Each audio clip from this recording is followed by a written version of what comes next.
All right, what's up, my peeps? Joshua Smith here with another GSD Mode podcast, health and fitness episode. Joined by my good friend, business partner, and personal health and fitness mentor, Jim Brown. Jim, what's up, buddy? Just enjoying South Florida, man.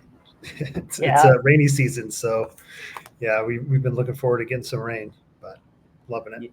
yeah. Well, weren't you saying that you guys, like, for a first time in a long time, were in a drought where you're at? Well, every year right before it starts to rain, everything gets a little dry.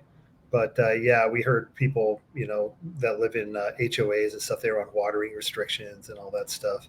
I'm on a well, so it didn't, too much, but didn't bother us too much. But yeah, right before it starts to rain, there's like a day in June where it just turns on. Then it's pretty much every day.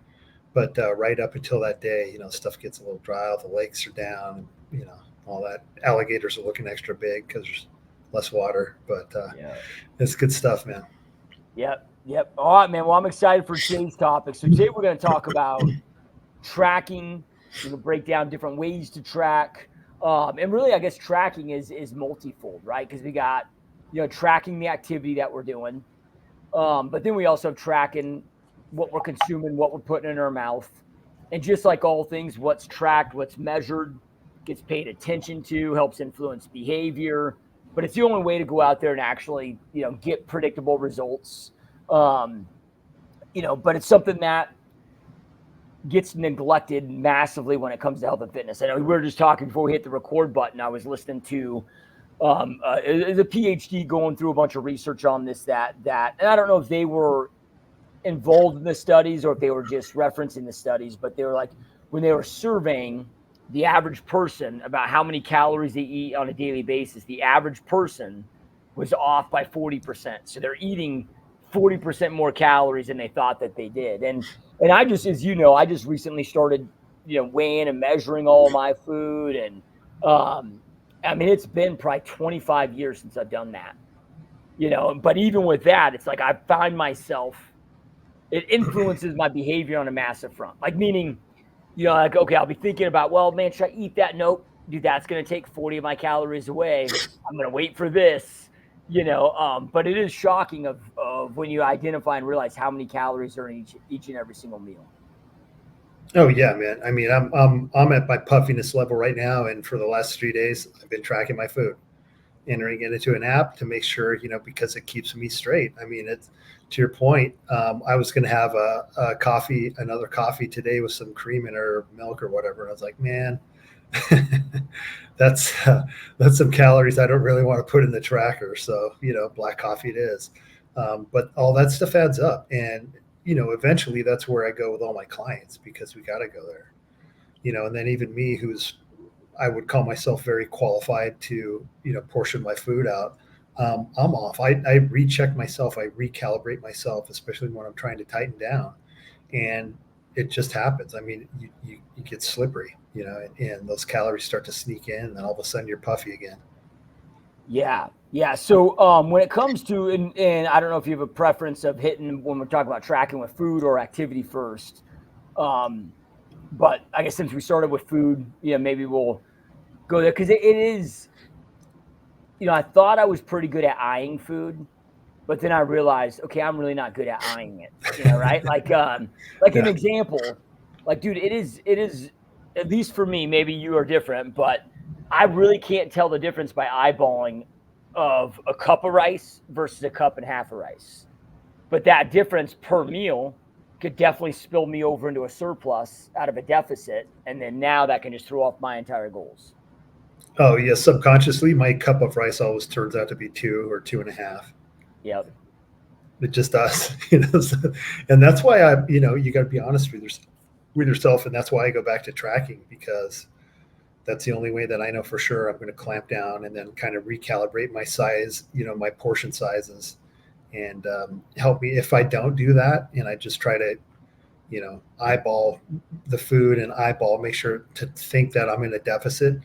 It always takes way longer to get down. It always takes way longer because I'm overeating still. So it's important. I get it. It depends where like the clients that I have, the people that I try to help. It depends where you come in and start at, but eventually we get to the point where the point where you have to do that. So at least you know what a 6 ounces of meat looks like or should look like. You should know what 2,500 calories feels like or what it's like to eat that. And eventually, you have to get there, and that's the only way that I know how to do it. That doesn't mean you have to do it all the time, but for instance, when I need to crank back down, that's what I do, and I stay with it, and it kind of recalibrates my portion size in my brain, and then eventually I loosen up and I start to get a little loose and put on fat again. But that's just the kind of cycle how I stay in my comfort zone. Yeah. I don't know how anybody can possibly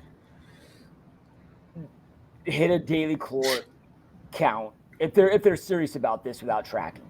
And the more that I'm jumping into this, because it's like, even like, okay, if I'm cooking a sweet potato on a pan, but I'm using maybe avocado oil, or a piece of even those little tiny things that add those extra calories in, if we don't have that precision, and again, it can spill you over. Because I mean, even something as small as like 200 calories, which is such a tiny amount, can take you, from a deficit to a surplus or vice versa based on what your goals are. So you mentioned that you use an app. What are your top recommended apps? Because I'm still doing it old school, which sucks, but I need to use an app. It'd be a hell of a lot easier than just pencil to paper. I have all of my foods already programmed into MyFitnessPal, so it's easy for me to use that app. I don't know if starting out if I would go to that. I've heard there's better ones. I don't really know which ones to point people to, but I have that. I have like 5 years of food programmed that I put in myself, right? Like 6 ounces of beef, chicken, whatever, cup of rice, and all the brands and everything that I use in there. So I tend to use that. I was playing around with another one today that you take a picture of the food and it gives you the calorie and macro breakdown.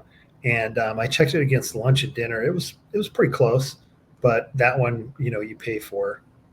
So I was just kind of checking it out. But I think that's a pretty good one for people maybe to start with. It's really easy. But I don't know. The point is there's a lot of them today that'll take a picture or this or that, or you can enter a brand name. You can scan a barcode.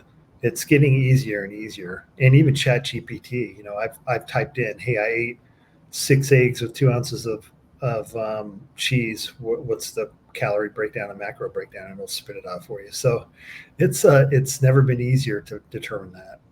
Yeah. And then, I mean, with food scales, they're so damn cheap. Yeah. And I love them, man. It's like you can add the bowl, zero it out, whether it's ounces or grams or whatever it is that you're measuring out. It's like, okay, every morning, I have 260 grams of a sweet potato, along with my eggs, where I can just, measure it out so quickly, easily, where again, I could never eye it, but having it on there. And I've even found like with rice, like, I could, because I'm doing like a quarter cup of rice with each meal. Yeah. And I could get a quarter cup measuring cup. But even that, dude, I found that because it's like how it fits in there precisely. It's like, nope, let's just, do the, 100 grams or whatever. It's not loosely heaping, Yeah. Yeah. And the tracking of calories, man, it's, for people who are like the carnivore people are a classic example. You look at a guy and he's kind of skinny and maybe has some muscle tone and he's fairly lean, but he's not muscular. That's a guy who's chronic, he's under eating. And if he was actually tracking calories, then you could see, hey, shit, I'm in a huge deficit right now. And that's another thing with people too. They're fit, they're trying to gain muscle, whatever. If you're not tracking calories, we don't know if you're in a major deficit or not. Like, if somebody comes to me like that, has trained questions or whatever, still you need to track your calories because you could be leaving a massive amount of gains on the table, and so there's tracking is important either way, right? Whether you're trying to lose body fat or maintain body fat, keep muscle on or put muscle on actively, it's essential to track. Yeah. So then from there, if somebody's trying to figure out, well, I mean, because look, most people, let's just say, are wanting to lose weight. I know that there's some that are like, nope, my body fat's low now. I want to go into a surplus and start gaining. That's a little bit more rare, but same methodology, right? But it's like, okay, you take your body. I know we've talked about this before, but take your body weight, multiply it by 15. That can give a pretty, estimated baseline of what your maintenance caloric intake is. By 10, I usually do 10. Do you? It Okay. depends. Yeah, it depends on the person. But yeah, in 10, 12, something like that, if they want to hit a deficit or what I think is, not too big of a restriction. Yeah. And then I That's found, usually a good place to start. yeah. And then I found from there, it's like, okay, based on lifestyle, some people's metabolism is slower, Yeah. faster. Some people are more sedentary. So it's just like, okay, get to your maintenance. And then I Yeah. found, at least for me, how I've tested it of, okay, I'm going to eat this for like, a 7 to 10 day period. And then Yeah. first thing when I wake up in the morning, go to the bathroom, get naked, jump on that scale. Okay, is my weight staying the same for that 7 day period? Did it go up, go down? If it went down, okay, I know that's more of a deficit. If it went up, I know I'm in a surplus. But if it stayed the same, then it's like, okay, pretty safe to say that that's my maintenance caloric intake. Yeah, you just have to be careful and thoughtful of glycogen and water on that because a lot of people start a diet and they won't be eating as many carbohydrates as they were, and so they'll lose some glycogen right away, and that's usually that first 5 to 8 pounds. And so during that first week, just keep that in mind so you don't jump back on the scale in a week and go, "Oh, damn, this thing's working." Well, Yeah. you just depleted yourself of glycogen, likely in some water. But yeah, I think consistently checking it like at 2 week intervals is a good plan. And one of the things too that I use, I don't, the scale's okay, an okay measure, but you can measure your waist circumference. That's always a good one. Or if you have fat calipers, just grab your belly fat in the same place. I do it around the navel and take a reading. Don't do multiple sites, just do that where you hold the most fat. And that's a great measure of, okay, hey, am I actively losing body fat or not? Because a lot of times too, like if I've been just eating whatever, probably a little definitely under eating protein. And then I go back to, either trying to cut fat or whatever. And I jump my protein back up. I will put back on a little bit of muscle. And so the scale, sometimes depending on your case isn't the best, indicator of what's really going on. Yeah. Yeah. And I guess I should have, like when I've done that to test it for me and for myself, it's keeping the same diet, like same Yeah. meals, same diet. Oh, sure. Like my diet doesn't fluctuate. It's just the calorie count of those. So I'm still eating the same Yeah. foods, Perfect.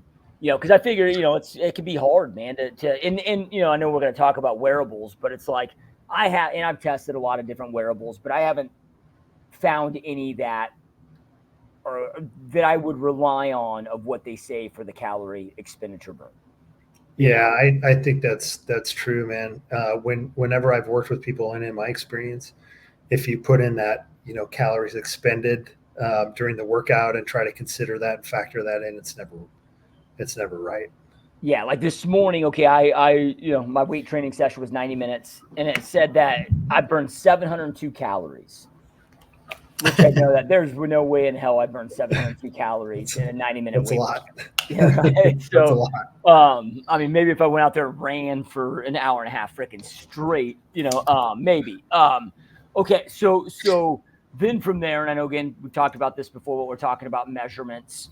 Okay, like somebody wanting to lose weight, it depends on how overweight they are. But let's just say, for somebody that's, maybe 20 pounds overweight, it's like, okay, maybe to lose 2 pounds a week, there's 3,500 calories in a pound.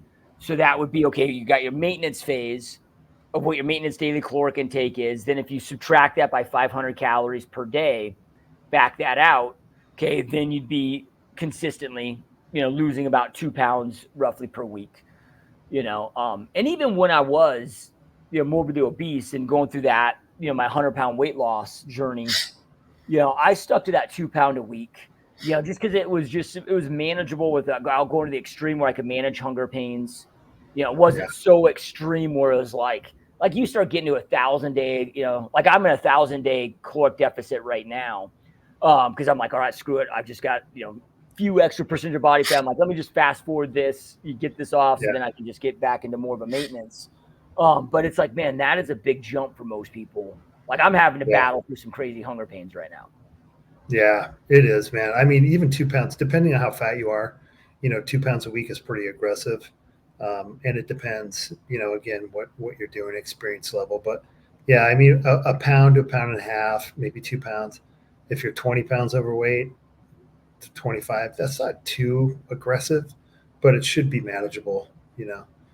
And a pound a week, I mean, that's if you only have 20 pounds to lose, that's pretty good because it's going to start out probably faster than that, and then after a couple of weeks when it starts to get stale, that 1 pound, 1.5 pounds a week is pretty manageable. Yep. Okay. So then that's why, tracking, because it law of thermodynamics, right? Calories in, calories out. Not to sit there and say that food choice doesn't matter. I know people get pissed when we don't add that caveat in there, but Well, that's um, part of the calculation. yeah, I mean, it's the thermal effect of food. How costly each of what the food is, how costly it is for your body to process it. That's part of the calories in, calories out consideration. So protein, like a 4 calories from a chicken breast is not the same to your body as 4 calories from white rice or 4 calories from avocado oil. It's different. The avocado oil is the truest 4 calories because it takes less to process and store and use. The carbohydrate is second, so that 4 isn't 4. Might be a little bit less, and the protein certainly isn't 4. That's considerably less. So because it costs more to process and utilize the energy from those nutrients, so that's all part of the. You don't have to believe in it or not, but that's all part of the math. That's all part of the physics. A hot pocket is not the same as a head of broccoli. If calories to calories, it's not. yeah, yeah. And like there's just there's a camp out there that's pretty loud on social media, where it's like, oh man, you just got to eat clean, you eat whole foods, you eat, Stupid. we don't need to count calories. And look, I'll be the first to tell anybody that, I pretty primarily only eat whole foods, one ingredient whole foods, and I 100% have been in a surplus and put on weight of just eating whole foods. You know, Well, if I was going to compete again tomorrow, man, and I said, okay, I'm 260 now. I got to get back up to 300 pounds. I would be eating the same fucking foods that I ate today to diet with. It would just be more. It's yep, not like I'm gonna get the ice cream out. It's I mean, it's the same foods, man. Literally like meat and rice, chicken and rice to get big, to put on muscle, to put on weight, or it's chicken and rice to lose weight. I mean, that's what it is. yep, You know, yep, and people don't get it. yep. And Uh, I mean, that's my plan. This roundabout is like right now I'm eating 4 meals a day. yep, And then once I hit, my 8% goal, target goal body fat, or, visually see what I want to see in the mirror with that. Then it's like, I'm just going from 4 meals to 5 meals. So it's just one yep, extra meal a day of freaking chicken, rice, and a handful of yeah, raw broccoli. yep, yep. I mean, that's how it works. Yep. There's no secret, man. That's a secret. It's not sexy. Yep. Yep. So okay, so we're tracking that, we're measuring that. We got to be precise with it because it matters. All right. So then when it comes to activity, let's first maybe discuss wearables. Because I'm a big fan of them. I think I'm a bigger fan of them than maybe you are, because you don't utilize them than other than I think you do when you're like scuba diving, right? Yeah, it's more of a computer just to track Yeah. everything. It's not really, it does give you an estimate of the amount of nitrogen in your tissues, but other than that, it's not like a heart rate, and it does calculate your breathing volume and how much you breathe, but overall, it's not. I wouldn't consider it a wearable. Yeah. Yeah. So then, okay. So, I mean, when it comes to wearables, like if somebody was saying, I mean, do you are talking clients, whatever. I mean, are you pro, anti? Do you think they're useless? I'm kind of up in the air, man. I've had people who really like them and they like to pay attention to them. They like to track everything. Okay, cool. From my ass, from where I'm sitting, are we losing weight? Are you putting on muscle? Are you recovering from your workouts? Those are really the metrics I'm going on. Are we eating enough? Okay, what's the diet look like? Those are really the things that I look at more than, hey, what was your HRV yesterday? Not to say that doesn't have a value. I just really haven't found a way to utilize it. And in myself, I don't pay attention to that stuff. I mean, I've tried to correlate that, and like we were talking about before, I'm not going to look at my watch and say, hey, my HRV and my my sleep interval was a little down last night, so I'm not going to train today. I know when I shouldn't train or not. I can feel it. But again, I have a pretty high experience level, so I don't know if it brings value and it helps. Then sure. If it's something you want to track, if you're trying to bring your heart rate down, your blood pressure down, and you're keeping track of those things and kind of viewing that, how your training's affecting it, how your nutrition's affecting it to get to that goal or something. Yeah, I don't see anything wrong with it.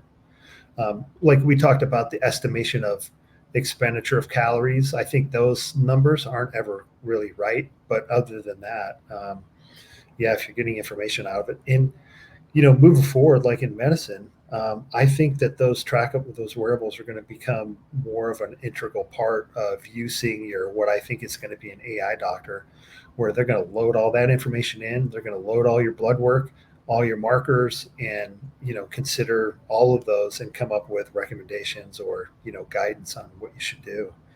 So I think it's just going to evolve and get better, and somehow it's going to be tied into something that's I think more usable than it is right now. Yeah. Yeah. And for me personally, the reason why I'm a fan of them, because there's a lot of data. Okay. Like last night, like my sleep score is always poor. I don't know how accurate that stuff is. I don't get as much sleep as I should get. So it's probably decently accurate, but I don't, I'm not paying. But I will say the primary reason that I love it, dude, I like it to be able to, track heart rate. But then really is just my steps. And I know you're more of a fan of the recumbent bike. I don't have one. I'm not going to go buy. Well, I guess I could go stationary. Buy one. The stationary, but the recumbent's a whole different.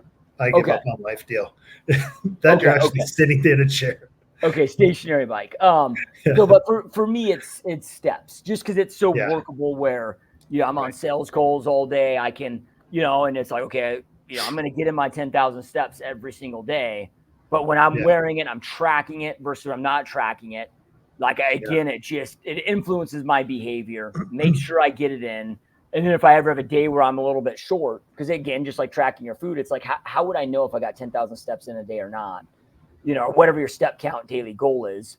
But then there's some nights where it's like, okay, hey, I know I got to go walk for 20 minutes, before I go to bed, even if it's a slow walk, so I don't get my heart rate up, right? Just to make sure that I'm getting that in.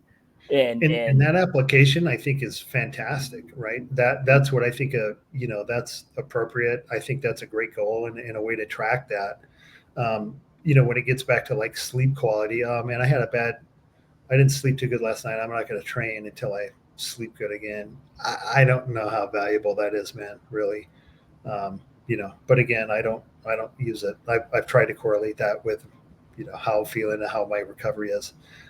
And that part of it doesn't make a lot of sense to me. But yeah, I love the step thing, man. That's great. Yep. Yeah. Okay. So then when it comes to your actual workouts, I know you're a big fan of the logbook. Are you still using a logbook, or are you using an app for that too? There's an app for it. There's a guy that I'm playing around with on Twitter. He developed a software that I might incorporate for the programs, where it just tracks everything. You enter, the program's already loaded into it, and you can just track it. So I've been playing around with that. Fortunately, I've been doing this for so long. I'm pretty good at estimating where I'm at, and I don't actively track per se, but I know that I know the sets where I'm going 100%, and that really is my goal. I'm not going to go in, and some days I'm just not going to be able to match last week's workout for a variety of reasons, from injury to whatever. But I do have a way to keep myself accountable to know that I'm going to failure to those sets for my working sets. Okay. But that being said, logbook, the app I'm playing with, those are all great ideas. Somewhere to, again, if somebody comes and needs my help, or they're doing one of my programs and they ask a question about it, that's the first thing I need to see. I need to see the data. And if you're not logging, you're leaving gains on the table. You just are. Yep. Yeah, because I just started logging, and dude, and honestly, when it comes to the working out, I've never logged shit ever. But then it's like, then now that I'm logging, I'm like, okay, like, dude, am I really progressing? How many reps did I actually get with that weight? Like it's in my head, it's like, okay, if I need to get, let's just say 9 working, like true working sets per body Yeah. part per session. Okay, that's pretty easy to go out there and do. Like, did I get to failure, 2 reps within failure? Okay, that was a working set. But then from there, it's like trying to go off memory of shit. Last time I trained chest and I did incline dumbbell Yeah. press, what was the weight that I hit for these reps? Like, am I going up? Am I going down? Like it's been pretty interesting, man, now that I'm actually logging it. And for the non-advanced kind of trainer, man, it's really hard for me to get somebody to actively go to do a working set where you go to positive failure, right? Where you actually go there. And the best way to do that is to track and try to beat reps or try to beat your weight from last week. Even you're programmed to kind of do that, and when you're slipping, but it's easy to slip, right? It's easy to get away from that. And it's hard to keep yourself accountable to be really 100% engaged and go to failure in those sets. And that's, in my opinion, what you need to do to really progress. Yeah, I was listening to a podcast. This is a couple weeks ago, and it was, I don't know, some pro bodybuilder guy that's a personal trainer, and he was saying that. Yeah. He goes, look, with a lot of his clients, because they were having a debate of, because there's a debate, seems like it's going on of, do you do every set to positive failure, or do you keep some reps in reserves? And he made a comment on there. He's like, with my clients, he goes, I have them all go to positive failure, because when they're going to positive failure, that probably truly is about 4 reps shy of true positive failure. Like versus like if you got a gun to their fucking head, he's like, they're just not, people, give up early. They think it's harder than it is versus, if it, like a guy like you go train with you, like, okay, like you're taking it to an extreme that most people aren't going to push into that. Yeah. And that's really, do I think that that's the only way to grow or whatever? But no, that I developed that into my system because, one, that's where I would have to go to have gains. But when I was trying to, think about how to roll this out to people and write down a program on a piece of paper or something and hand it to somebody that's repeatable, that they can actually, kind of be honest with it, that has to be the mark. And to get them even close to that, you have to have the logbook accountability. Like, hey, your goal is to beat the reps you did last week. And if you can't beat the reps anymore, or if you beat it and you're out of that range of 20 or 16 or whatever it is, then you need to add weight. And that's the way that you progressively get stronger and thus, get bigger.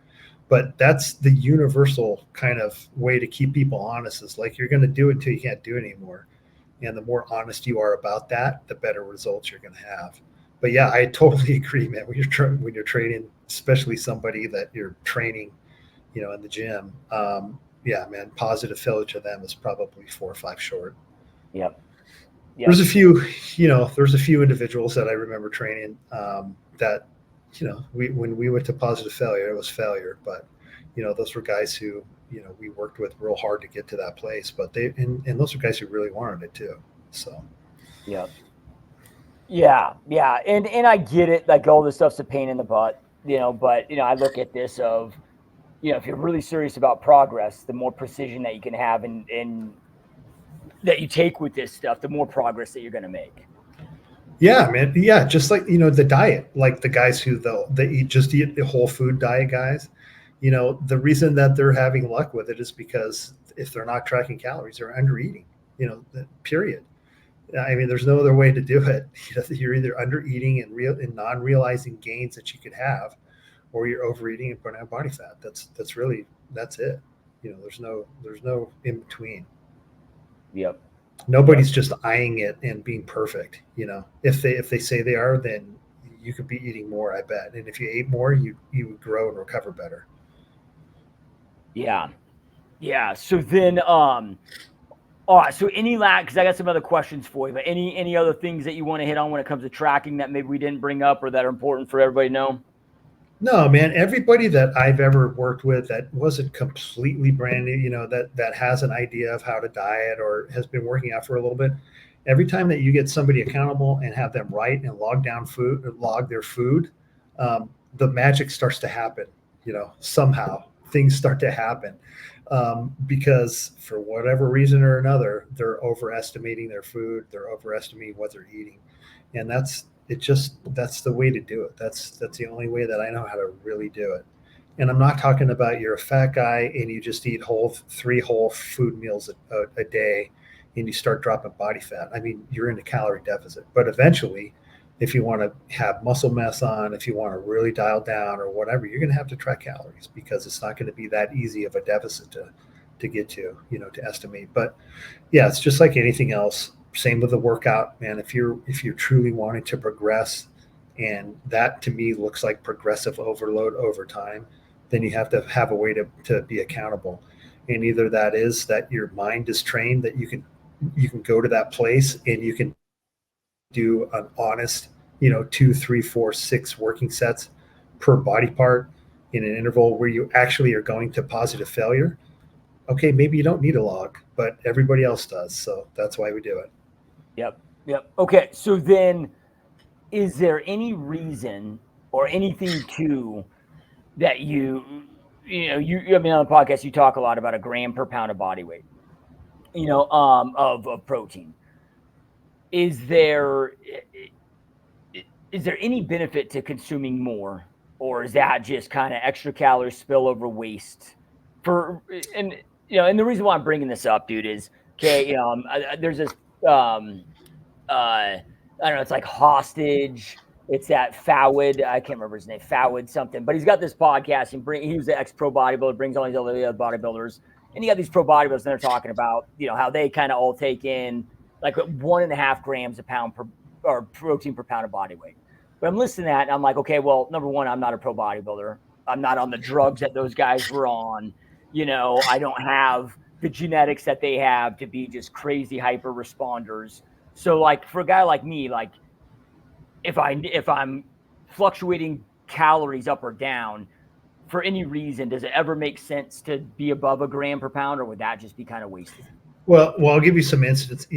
So if I'm doing my carb cycling during the week, the days where I'm lower calorie and I have lower carbs and the fat is very trace, my protein or grams per protein are about 1.5. As I go through, if I'm training that day, the protein's probably going to be at like 1.25 per pound of body weight, and there's more carbohydrates. But the calories, I'm still in a deficit. I'm not in quite as large a deficit as I was on the non-training days, where the protein's higher, carbs are even lower. And then on the day where I'm reloading glycogen and my carbs are ultra high, my protein's like 0.5 or zero point 0.4 grams per pound of body weight, and the rest is made up by carbohydrates. Right. So it really depends on what you're doing, where you're at in your training, what the glycogen levels are at, all that stuff. What drugs I think has a part to do with it. But if I'm eating more of my calories from protein, then that means my deficit is probably bigger than I think it is as well. So on those low days where my protein's higher, if I'm at 2,500 calories, that's a bigger deficit than 2,500 calories where my protein's lower. Remember, because the protein has a higher cost of processing or thermal effect of food, right? It costs more to process that protein, which means it's going to be less calories. It's not going to be 4 calories per gram of protein. And so if you're going to use it that way, that's a great way you can jack up your protein, eat more of it and be in a bigger deficit. There's a diet, that I just call it, you're eating high protein in a deficit diet, but it's called like protein sparing fasting, some magical name diet. And it's just where you're eating a shitload of protein. And it's such a caloric deficit because you're eating most of your calories from protein that, it's an effective way to diet. But yeah, it really depends on the situation. But for a normal dude, you're not hyper muscular. You're not playing these real big deficit games with glycogen and carbs and all that. Yeah, a gram of protein per pound of body weight is probably good for everybody. Maybe up to 1.1, 1.2, you should be covered. Especially in the presence of some carbohydrates, and you're not in that big of a deficit for long. Okay. Yeah. Yeah. Okay. So then, next question for you. So I've been thinking about splitting up a couple of my body parts and like starting to get into 2-a-days. But with that, because it's like, man, getting every body part in twice a week with what I'm doing right now, there's a couple things that get neglected, like fucking forearms, abs, calves. So if I were splitting those into 2-a-days, like, okay, my workout right now, okay, I get up, I eat, wait an hour, then I train 90 minutes. As soon as I'm done, training, then I eat. But then every meal after that, because I've got to spread them out kind of equally. I mean, it's usually 5 hours between meals before I'm eating again. So if I were to, add that secondary workout, I'm sitting there wondering is 2 hours, or 3 hours after I eat too late, too long of a time to go in and, because I was thinking about, I'm like, dude, like, and tell me if I'm wrong here, my methodology is wrong, but I'm like, dude, with calves, abs, and forearms being like such dense muscles, my thought was, shit, what if I just train them every day in the late evening, or not late evening, but late afternoon, early evening. But maybe I only do like 4, like, I don't know, total of like 3 working sets each day. Yeah. Forearms, I don't know so much about. I mean, you could probably get away with, but calves and abs for sure. Those are very resilient muscle groups where you can just throw a ton of volume at them. And, I pretty much work my calves every time I go into the gym. And part of that is for flexibility because my ankles are so screwed. But if I stay on top of it, they feel great. The range of motion is great, but if I neglect them, then it starts to creep up. But I do that. And, my calves don't really get too sore. I really have to throw a massive amount of volume at them to get them to be sore. But if I laid off for 2 weeks and went back and did one of the workouts, to where I'm adapted now, they'd be crushed. So they're handling a lot of volume, and I think you can do that with those muscle groups and not really. They're a little bit different, so they can handle that. I would just if when I was breaking up Monster Maker, that was my schedule, and I would do 2 days. The most important thing to me is that meal afterwards. So if you're getting up and eating and then you're training a little bit afterwards, and you have that meal post workout, if you have to skip or if you have a lunch or whatever, I would work out again as long as you had that meal post workout. Okay. And we can, and then if you're breaking it up like that, you're probably going to be burning more calories, right? And so if I was to add any nutrition, I would probably add intra nutrition for that second workout. With some protein, carbs, a little bit of carbs, the essential aminos, maybe a whey, intra protein and intra workout. Yep. Perfect. Or intra nutrition, whatever you want to call it. Yeah. Okay. Yep. And because you're going to be creating a larger deficit by, I don't know how many calories you're going to burn during that extra workout, but it's going to be enough, in to make up with. You don't want to go into a deeper deficit than you are because you're already in a deficit. You're already losing body fat. So to make up, for that extra calories, I would add it in definitely with aminos, a little bit of carbs for that workout. Then you shouldn't have any problem. Yeah, because that would put me about 2 hours between the combined workouts a day. On those training days. So yeah. I wouldn't do a lot of, you don't have to throw a lot at them, but calves and abs you can knock out in 15 minutes. It doesn't have to be a big deal. Yeah, and the nice thing about those is, dude, they don't tire you out. At least not for me, not the way the way I train. Yeah, it ain't working legs. That's for damn sure. Yeah, well, that's like, because like, okay, like right now I got shoulders and legs in the same day. Yeah. And then by the time I get done with, and then with shoulders, dude, like I got to the point where I'm like, all right, I already get so much front delt in with, press, like with chest. So I'm like, I'm only really essentially training side delts and rear delts on shoulder day, right? Yeah. But then I go into shoulders, then I go into freaking legs, into heavy squats and all, and all is like, dude, then when it gets to calves, I'm like, fuck, dude, calves and abs, And just after 90 minutes in there, it's just like shit. Dude, that's a hard day, man. I'm telling you, that's the the way that I have it programmed is you're doing legs and then arms on the same day, and it's not an easy day, man. It's not. Yeah, it's not an easy day. Chest and back and shoulders is kind of fun, because that's the upper body. It just feels different. The legs and then arms, or legs and then shoulders. That's a long day. Yeah, and if I was like training at a gym and maybe I had leg extensions and leg curls and I could do or even a leg press or a hack squat or whatever, but it's like, dude, like I've got my home gym every day. Yeah, so it's fucking, I got squats, I need dumbbell lunges, stiff leg dead, like shit that just fucking takes it out of you, dude. The hard shit. Yeah, Yep. that's the hard stuff. Yep. Yeah. The other thing that I started doing is started taking a little bit longer between rests, like between sets. Because I've always been this like rush, rush, rush, not allow myself to fully recover. Yeah. And, so now, I've got my timer set where, depending on what I'm training, how quick, but, anywhere between, 2 minutes would be the quickest, but most things are 3 minutes in between, rest in between sets, which is then taking the workouts longer. But man, I get so much more out of each set. Yeah. Yeah. It does, man. That little rest interval helps a lot. It's significant, especially if you're really, before, if you were really training close, like, a minute, or minute and a half rest interval, to go up to 3 or 4 minutes, man, it's huge. And it's reflective in the logbook too. You can see it. And so that's one of the things that I talk about. You want to keep the interval time pretty consistent, because if you don't, you're not really, if you're trying to beat the logbook and you rest more, well, yeah, you're going to beat the reps, but it's not the same set that you did last week that you're comparing it to. Yep. Yep. And that circles back to tracking, right? So it's like, that's what I got, Tracking. set my timer, which I tell you, like sitting, Yep. like, because I've always been, even when I've had workout partners, like you go, I go, you go, it's like, Yeah. go, go, go, where now I'm like sitting there between sets. I'm just like, what the fuck?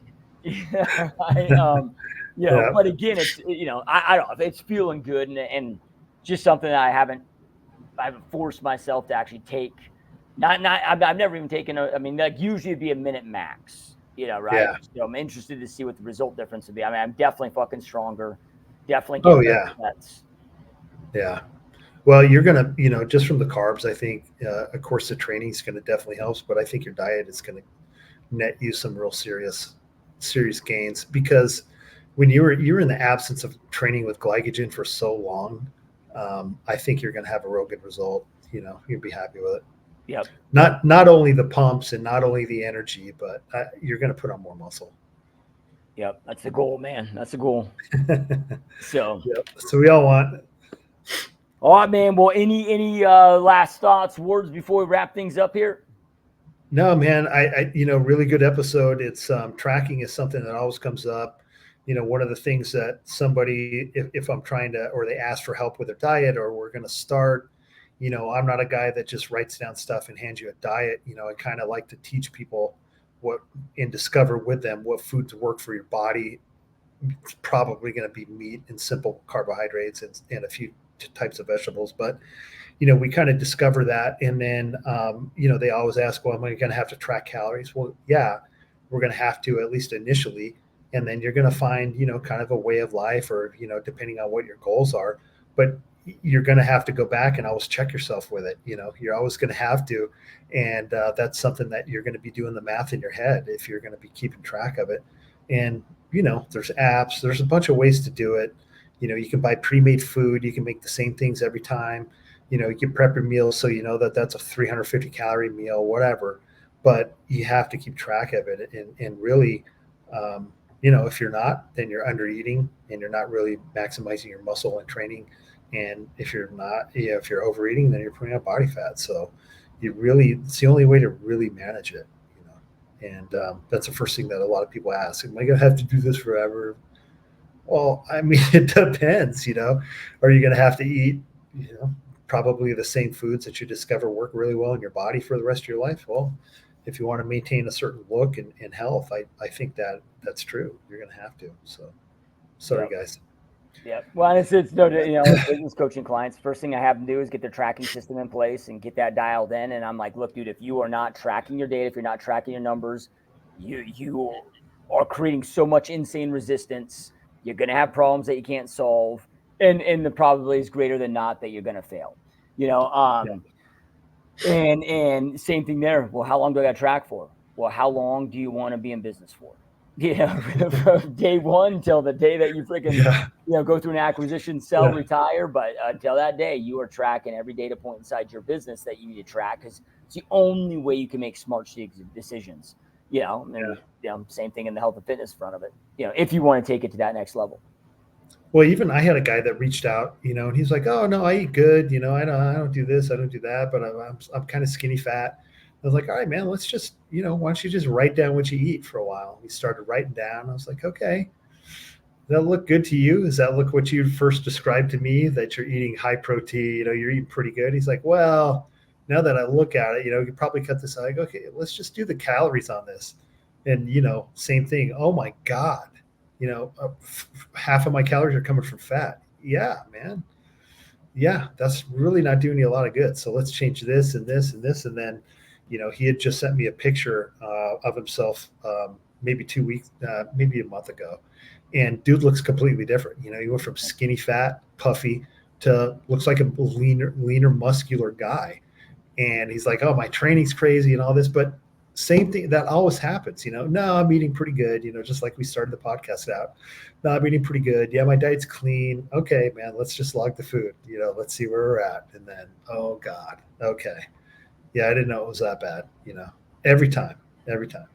Yeah, and I don't know if this is maybe I'm just maybe something's wrong with me, but I find when I start tracking this stuff, I start to enjoy it more. Yeah. Like it just, I don't know, just the process. Like it becomes a thing that in the beginning it's a pain in the ass, but then now it's like, dude, I like it, and it just influences my behavior more. I start enjoying it more. It just, I don't know, just being more involved in the process. Like it makes me enjoy meal prepping more and dieting. Like I start to, and maybe I'm just unique in that way, but I find myself. No, I mean, you just created a dopamine reward system based on you're heading on the right path, right? We talked about that book, the dopamine. What is it? The God molecule or something? Oh, the molecule more. Yeah, molecule more. And I mean, Huberman broke it down in a really good way a long time ago. Was that like when you go to the gym and you feel good, or when you or I prep a meal and we eat it, and I got 3 more meals in there in the fridge, it makes me feel good because I know that I'm taking the steps to get to do something that I want to get to.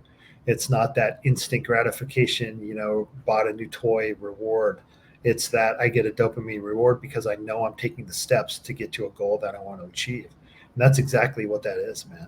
And that's really the way to do this long term. That's the way that I've been able to, I think a variety of reasons, but that's the way I've been able to go to the gym and train at the level, certainly not the intensity that it once was, but still today with the level of intensity that I do, because I built that reward system in my head. I get a dopamine hit from going to the gym, doing what I think I want to, what I'm supposed to do, and walking out. Same with us when we're eating on point. That's what that is. And when I get a client to do that and kind of build that dopamine reward system, I know they're going to be successful. And all the people that I've had that were on like Ozempic and semaglutide and all of that, that's what we're doing, really. I don't really break it down in the book for them, but that's what we're doing. You're creating a dopamine reward system for eating the things that you're supposed to eat. And when you get off of the drug and the hunger comes back, I'm betting, or if we've done it right, that dopamine reward system that you've created is stronger than the hunger pains that you're going to face and try to deal with successfully for the first time without the drug. That's exactly what happens if you've done it right, for a lot of them. Yeah, but makes sense. Yeah, yep. It's interesting. That's a whole nother podcast. Yep, 100%. All right, you guys. Well, as always, we truly appreciate you watching and listening to this. Hope you got a lot of value out of it. Make sure to check out forgelife.com, forgelife.com. That's Jim, my supplement company. And again, truly appreciate you, Jim. Awesome jamming with you, brother. Yep, as always. Thank you. All right, guys. We will see you next time. Peace.